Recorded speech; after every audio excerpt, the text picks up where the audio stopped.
pregătit de încărcare. Ca să pregătim de încărcare, îi dăm mod de măsurare, umplere cu agent frigorific, umplere în funcție de greutate. Am găsit cântarul, valva automată și senzorul de temperatură.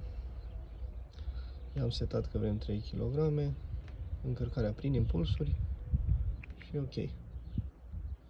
Și îi vom da start. Închidem. Nu închidem, îl băgăm pe înaltă.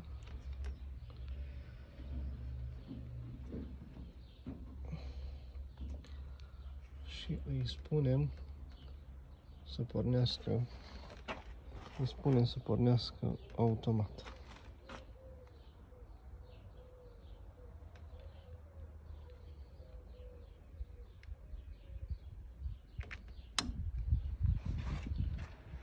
Da, a pornit și deschidem valva.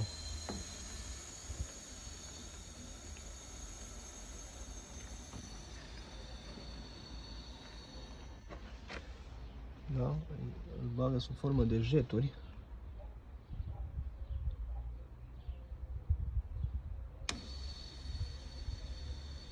Da.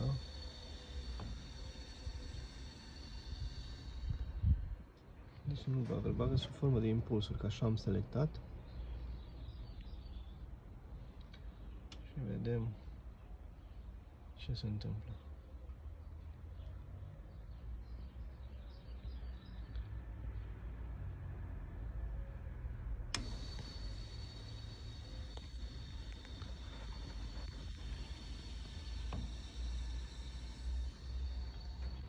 Da, o face automat.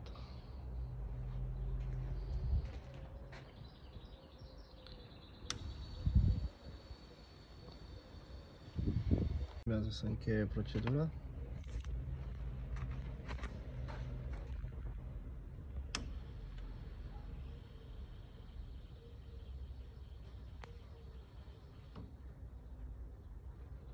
Am ajuns la 3 kg. Și îi apare un mesaj: încărcarea este finalizată și a atins obiectivul.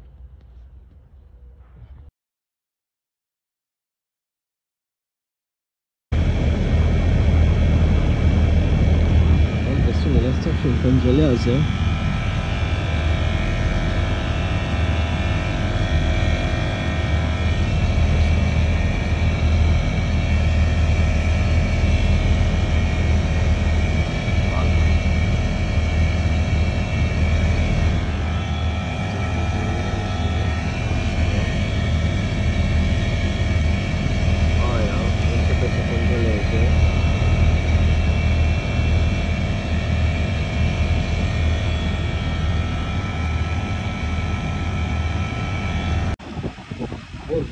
Am constatat și unitatea aceasta, și anume avem presiunea de joasă, presiunea de înaltă joasă. Suntem la nivelul de ajunge lichid în compresor aproape și constatarea este că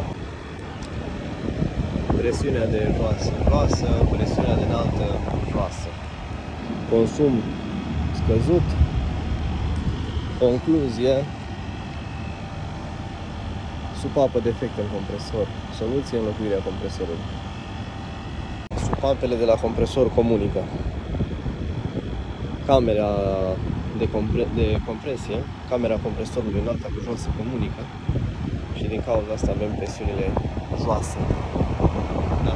Deci, în cazul de față, singura reparație este înlocuirea compresorului. Spor în activitate, numai bine.